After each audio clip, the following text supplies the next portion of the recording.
Hey there, oh there, fellas. Welcome back to the channel. I am Cheesy Burrito, and you're about to get filled up with cheese from a burrito, of course. A metaphorical burrito where the cheese is knowledge. All right, knowledge from the cheese burrito. All right, my guys. Okay, and today we are talking a masterpiece, a legend, a tale. One that all of you should go watch and must go watch. Anywho, we're talking Guillermo del Toro's Frankenstein on Netflix. Launched yesterday. I watched some of it yesterday, fell asleep because I worked. Then I came home, finished it today. And I must say, one, at the top of this, we are going to be getting into spoilers. So if that's something that you don't want to see, um, I'm sorry. That's tough, I guess. Uh, yeah. So we're jumping into it. I'll let you know before I start actually like spoiling it. I'll give like a general synopsis and everything. Uh, During that, but before, I'll just give you my thoughts on the whole situation. And uh, yeah, so just be on the lookout for that. All right. Um, Overall, I read Mary Shelley's Frankenstein when I was in high school as a junior. I'm now 28 years old. It has been about 11 years. I'm 28. I am not 28. I'm 26 years old. It's been like 10 years exactly. I don't know why I said 28. That was crazy. Um, but, and back in the day, I've always been like a huge fan of like monsters and horror movies and everything. I wasn't a huge reader. Nope, not a huge reader. Still not really a huge reader. I like comic books and everything, but we all know that sci-fi, all that jazz. And reading Mary Shelley's Frankenstein was interesting for me. Never knew that the story was a book. I should have, but it's okay. With this, all I know of the director, Mr. Guillermo del Toro, is that I've seen a lot of his movies without knowing that I've seen a lot of his movies. Like, I can't name them, but I know I've seen most of them. You know what I mean? Does that make sense? Mostly because of my father when I was younger. But I do know that he had a series on Netflix like a year or two ago. Oh wow, 2-1, guys. 2-1 in less than 3 minutes. That's crazy. I know that he had a series on Netflix a little over a year ago or so. That me and my girlfriend watched. I really enjoyed it. I think that he has a great take on horror. Obviously, if you've ever seen his like Cribs episode, then you will know that and would know that. But that's beyond the fact. That's for like people that like do like a deeper dive, I guess you can say. But this project Frankenstein for Guillermo del Toro has been a passion project of his for a long time. And with that being said, a lot of people had high expectations, me and myself included. And he did not disappoint, my friend. He did not disappoint at all. At all. And that's where the spoiler thing comes into place. All right. That's it. He didn't disappoint at all. It's all you're going to get. All right. After this point, I'm going to be talking the movie. It's really good. Go watch it on Netflix. All right. So, like, now I'm going to start talking about a little bit of it. So, you have about until now.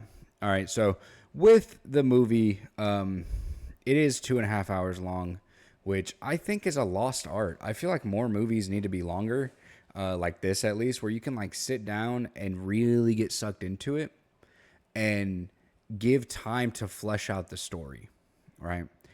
With this one, this is a timeless tale that has been told many, many, many times. But I feel that this story has not ever really been told in such a manner.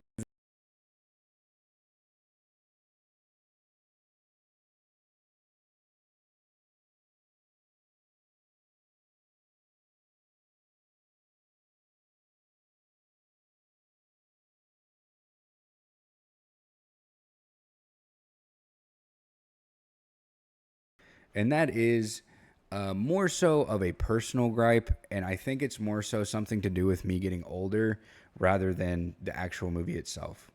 I have a really hard time watching a lot of movies now and not looking at the actors and just being like, oh, like I see Oscar Isaac, I see what's her name, Mia Goth, stuff like that, right? And I find it that it is a little harder to get into the like feel of the movie whenever that stuff kind of happens. But this movie does a very good job of sucking you in. Yeah, sucking you off too, you know what I mean? But sorry, that was a really poorly timed one. Very poor taste too. My bad, guys. It does a really good job of sucking you into the feel of the movie and doing a great job of setting the tone for the film right at the beginning, showing you that Mr. Victor Frankenstein comes from a troubled background of being the first son and having a father who has incredibly high expectations of him due to his own reputation and, you know, mistreatment of his own family from around, you know, those times was just very normal. It jumps right into showing Victor as a child to emphasize why he is the way he is and why he has such big shoes to fill and why he's so, like, he looks at himself in such high regard because he himself thinks that he is smarter and better than his father. And as he comes closer to achieving getting life into the lifeless body, it only gets worse, and worse, where he becomes so narcissistic and it grows over time throughout the film. Now, I really feel like this film is a big message of self-reflection and forgiveness overall, not just for Victor and not just for the creature, but for most fellas involved in the film. Now, the artistic realm of the film was phenomenal. The use of colors and vibrancy, and you know, when I say colors, I mean like the really bright dresses that Mia Goth's character wears, whereas the nice green and orange lighting to kind of emphasize the classic monster feeling when the creature is on the screen and everything, especially towards the end of the film, with Victor and him on the boat before, you know, the climax of the movie happens and all of that jazz. But the artistic view of the film is done in such a way that I feel like no other Frankenstein story has really captured it. And I think it's beautifully done. You can definitely tell that a lot of time, thought, and effort went into this from Mr. Del Toro. Phenomenal on that end. Now, there were some times where I feel like Oscar Isaac's acting was kind of not the best. But at the end of the day, I feel like he conveyed and captured the character very well. It was very nitpicky parts, like very small parts that I feel that way with. And then one other small gripe is the design of the creature himself. I understand that it is supposed to emphasize like the puzzle piecey makeup of the creature, but I just feel like the original design is classic and like it looks a lot better. I think this one, I feel he just didn't look creaturey enough. I don't know. I don't know. I can't really put my finger on it. Like the different colors in the face and the symmetry of the like cut up pieces of flesh that build up his body. Just it didn't really.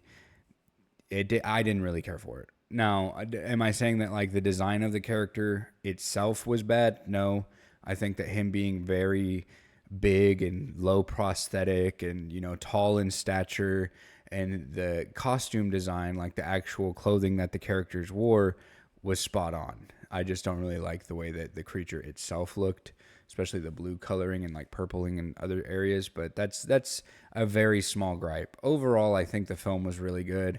I think that it had incredible pacing. I think that it did a great job at telling and fleshing out the backstory of most of these characters. And then not even to mention the action that's in this film. It's not very boring. It's not a boring film. It has few and far between action scenes, but when it does, it is crazy. especially the wolf cabin, the cabin with the wolves scene. You'll know it when you see it. And oh my goodness, that one was, whew, that one was, that shit made me so mad. And then watching him do that to them wolves was like, chef's kiss. They deserved it. Fuck them dogs. But overall, I think that you're going to have to go watch this one for yourself and give it a nice time cut out for you with no distractions watching it, because we just don't get films like this very often anymore. And if I had to give it like a solid scale, I'd have to give it a great like 85% on the cheese meter. All right. See what I did there on the cheesy odometer. I have to give it an 85 because it just does so much so well. It is a phenomenal film, pretty much unlike any other one that we've gotten this year. I think the last film that I've seen that was really, really artistically similar to this would have to be Nosferatu. And let me look up real quick when we actually got Nosferatu. I think that was last year, where that came out. I believe it was like last Christmas time. Hold on. Yeah, it was last Christmas time.